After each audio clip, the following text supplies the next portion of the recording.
Fluminense vai jogar, eu vou ficar louco na cabeça. Simbora, meus amigos, para trazer mais um vídeo aqui no canal Ligados no Flu com informações sobre o tricolor carioca. Obrigado pela sua presença, pela sua audiência. Para quem não me conhece, eu sou o Rodrigo Dias, sou jornalista com quase 30 anos de atuação no mercado.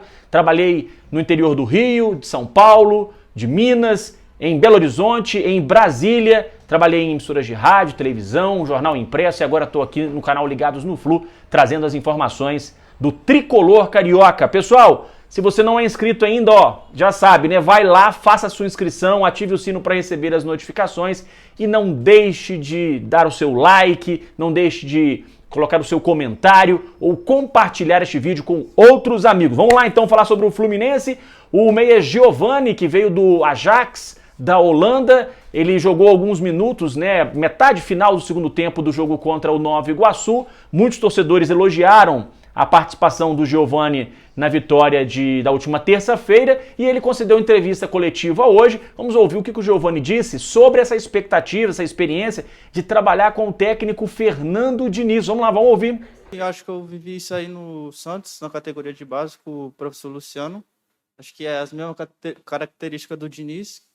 Tenta sair jogando, não dá chutão e pressiona lá em cima. E aqui acho que o Diniz, com essa característica, acho que também me ajuda ao meu futebol, que eu sou um jogador técnico, gosto de estar sempre tocando na bola e acho que isso aí me ajuda. Boa sorte então ao Giovani, que é garoto recém-chegado, tem muito gás para dar, muito futebol para apresentar. Eu desejo boa sorte então ao Giovani nesse período que ele vai ficar no Fluminense. O contrato dele é até o final de 2023, com uma cláusula de prorrogação caso haja interesse das partes ao final desse primeiro ano de contrato do Giovani.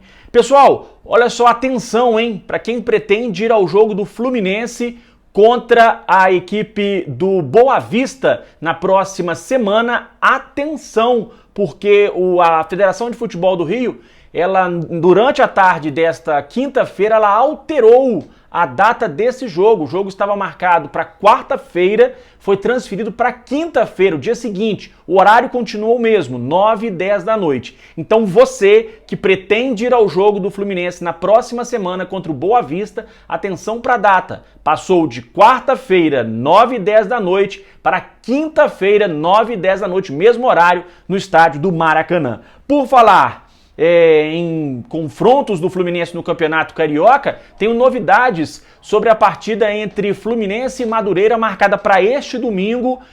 O jogo que será realizado no estádio Kleber Andrade, em Cariacica, na Grande Vitória, às 6 horas da tarde. Atenção para a venda antecipada de ingressos. 7 mil ingressos foram vendidos até agora de forma antecipada para esse jogo do Fluminense, que tem o mando de campo do Madureira.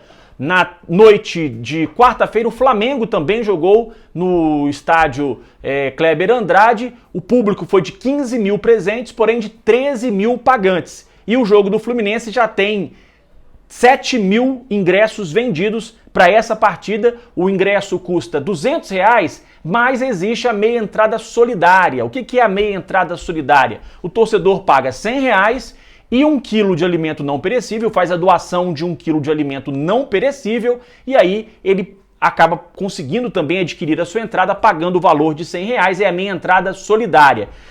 Um detalhe que eu gostaria de chamar a atenção de vocês é o seguinte, a gente tem que ficar atento à questão do estado do gramado, porque o Kleber Andrade, apesar de ser um estádio que não recebe muitos jogos ao longo, né, do ano, ele recebeu o jogo na noite de quarta-feira, Flamengo e Madureira. Na sexta-feira tem um jogo no Kleber Andrade pelo Campeonato Estadual do Espírito Santo, um jogo do Porto Vitória. E no domingo teremos o jogo do Fluminense. Portanto, em apenas no intervalo aí de poucos dias, né, teremos 3 jogos oficiais no estádio Kleber Andrade. Vamos ficar de olho na questão do estado do gramado para essa partida. Para a gente encerrar o vídeo de hoje, um assunto muito importante que é contratações. O Fluminense não encerrou o ciclo de contratações.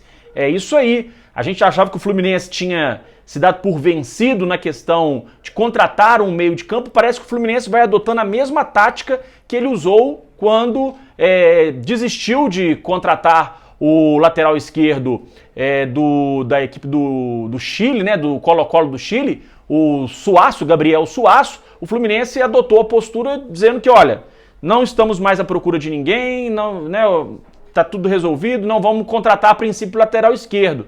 E aí, poucos dias depois, o Fluminense anunciou a contratação do Jorge. Parece que o Fluminense está tentando a mesma estratégia. Para quê? Para não inflacionar o mercado, para que não apareçam muitas ofertas e com salários astronômicos. O Fluminense deu uma esfriada, né? Tentou o Vina, não conseguiu, para o lugar do Natan, que desistiu de renovar o contrato com o Fluminense. O Fluminense tentou o Vina, ou pelo menos ouviu a situação, como é que seria para contratar o Vina, acabou, né, optando por não fazer nenhuma proposta para o Ceará. E agora, de acordo com a informação divulgada pelo portal Netflu, o Fluminense continua mapeando o mercado, continua procurando no mercado sul-americano, no mercado brasileiro, no mercado nacional, obviamente, para ver se encontra um jogador de criação, um jogador que possa ser reserva do Ganso, que possa ser uma sombra do Paulo Henrique Ganso. Bom, eu trouxe um vídeo aqui no canal Ligados no Flu esta semana falando sobre um jogador que está livre no mercado sul-americano e que poderia atender ao Fluminense. Ele é jovem, tem 24 anos, está sem contrato no momento, foi um dos destaques do Independente da Argentina na temporada 2022 e é jogador de criação. O nome dele é Alan Sonhora. Alan Sonhora, de 24 anos, jogador do Independente. Vários clubes da Argentina estão tentando fechar o contrato com esse jogador. Poderia ser uma opção para vocês conhecerem um pouco mais sobre esse atleta, que é americano, nasceu nos Estados Unidos, mas tem dupla nacionalidade, ele tem uma outra nacionalidade argentina, né, tem passaporte argentino. Ele, na temporada 2021, ele jogou 41 partidas, marcou 5 gols e deu 5 assistências. Já na temporada passada, de 2022, ele marcou 6 gols e deu 2 assistências em 42 jogos pelo Independente da Argentina. Alan Sonhora, já que o Fluminense está mapeando o mercado, esse seria um jogador que poderia atender o Fluminense, porque ele está sem contrato, né? O Fluminense não teria que negociar com nenhum clube, apenas com o agente do atleta e o salário com o jogador, além do fato dele ter sido um dos destaques do último campeonato argentino em 2022. Vamos aguardar então para ver quem que o Fluminense vai apostar, né? Qual vai ser o alvo do Fluminense para contratar para o meio de campo para ser um reserva imediato do Ganso. A gente lembra que o Fluminense não tem no elenco um jogador capaz, nesse momento, de substituir o Ganso. Pode ser que amanhã ou depois o Giovani, o próprio Giovani, que eu já citei aqui no vídeo, ou algum outro atleta como o Iago ou o Arthur, pode ser que algum jogador lá na frente, né, consigam desempenhar a função do Ganso, mas eles evidentemente ainda são jogadores ainda em formação, inclusive o próprio Giovani, né, que não performou ainda no futebol profissional, é um jogador jovem ainda. Então vamos aguardar os próximos dias, as próximas semanas, para a gente saber qual vai ser o alvo do Fluminense para contratar e para ser um reserva à altura do Paulo Henrique Ganso. Meus amigos, esse era o recado que eu queria dar para vocês. Muito obrigado pela sua presença. Um grande abraço a todos, até a próxima, tamo junto.